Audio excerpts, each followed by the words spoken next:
Steeper fines and visa cancellations are being introduced as part of a suite of strengthened biosecurity measures. The crackdown follows international travellers being caught trying to bring meat and fruit products into the country. Let's go live to the Minister for Agriculture, Murray Watt. Thanks so much for your time. I also noticed today this report that suggests as a priority the government should create a situation where those that create biosecurity risks should fund its management. How would you go about doing that, and do you agree?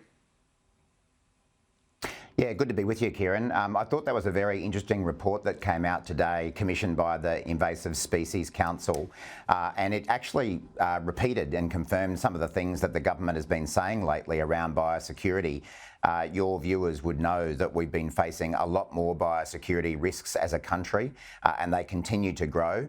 As you mentioned, we've recently had to cancel visas and impose fines of nearly $3,500 on a couple of different travellers who've tried to come through our airports with meat and fruit products, which are potentially dangerous. We've got big backlogs of cars that are contaminated. So the risks keep growing and the costs of providing biosecurity services keep going up. Now, we went to the election committing to introduce a sustainable biosecurity funding model, which Australia has never had, and groups like the NFF have been calling for a very long time. But what we've really also got to think about is how do we pay for these services? And the report that came out today essentially said that we do need to be calling on people who create the risks of biosecurity, whether that be travellers coming through airports, importers bringing potential risks through containers and things like that, that they need to pay their fair share, as do people who benefit from the biosecurity system. And really only after that should we be looking to government to top up that funding. So I thought that was a really important contribution that was made by an independent group who knows a lot about biosecurity. We'll certainly take that into account in our thinking. Well, and one of the things I know that's also been, and you alluded to it in that answer there, that sustainable funding base, because for biosecurity, it's not an optional extra in this country, is it? It's a pivotal part of our supports for not just agriculture, but more broadly, our national economy. Absolutely, Kieran. And I think all Australians got a big wake-up call last year when we saw foot and mouth disease and another disease that affects cattle called lumpy skin disease not just get into Indonesia, but then spread to Bali. And I remember that. It was about week 5 in the job. And really that became a barbecue stopper conversation for people around Australia. It would have a massive impact on our agriculture sector if we saw those sorts of diseases come into our country. Agriculture these days is a $90 billion industry in our country, and obviously it's the backbone of many rural and regional communities, as well as right through the supply chain. But it goes beyond agriculture. I mean, we can see biosecurity risks now wreaking havoc on our natural environment. So it's something I think that all Australians have got an interest in solving, and that's why solving it and funding it is a really shared responsibility. You were part of the announcement yesterday on this early warning system for natural disasters. So much of it has depended upon the telco or the telecommunications infrastructure. How is this going to be different going forward? How will you ensure people that are in danger know about it?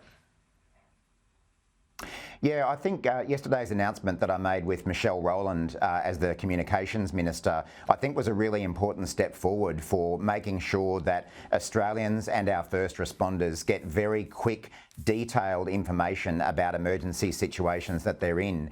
Now, unfortunately, these things were projects that were stalled under the former government, but we've brought them onto the front burner rather than the back burner. And what we announced yesterday was 2 things. Funding in the budget to create what will be known as a national messaging system. And what that will do is mean that no matter where you are in the country and no matter what mobile phone provider you use, you will get emergency messages instantly from approved government sources to give you notification. I've been to so many disaster zones, Kieran, where one of the biggest complaints is that people don't get enough warning time to be able to evacuate or make themselves and their families safety. And this messaging system will go a long way to giving people what they need, because, you know, in a disaster, every minute counts. So the faster we can get those warnings to people, the more safe they'll be. Yep, so true on many different areas and possible disasters, fires, floods, or whatever else.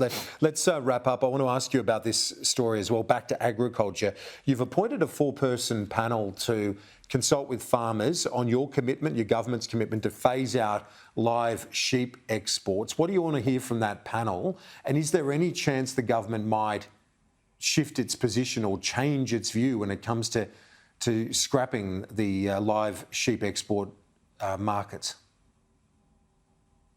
Yeah, look, I've been very clear from day one in the job, Kieran, that it's my intention to honour the election commitment that we made, not just at this election, but the previous election as well, that a Labor government would phase out live sheep exports.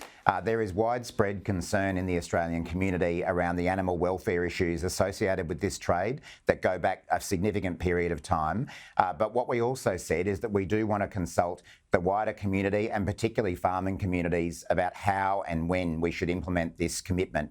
We haven't made any decisions about the time period that will be implemented. We haven't made any decisions about how it will be implemented, what kind of support will be provided to the industry, and that's why we've appointed that panel to undertake consultation. They've so far been travelling around regional WA because these days Western Australia is the only state in the country that does export sheep, live sheep by sea. It's ended in every other state in the country, and it's actually a relatively small part of Western Australia's agricultural production as well. These days, live sheep exports are less than 1% of Western Australia's agricultural exports. And it's only around 10 or 15% of sheep in WA that are turned off and taken for live export. But we know that it will still have a significant impact on some communities and many farmers, and that's why we want to respectfully consult people about how and when we implement the commitment. Minister for Agriculture and Emergency Management, Murray Watt, thanks. Talk to you soon. Good to talk, Kieran.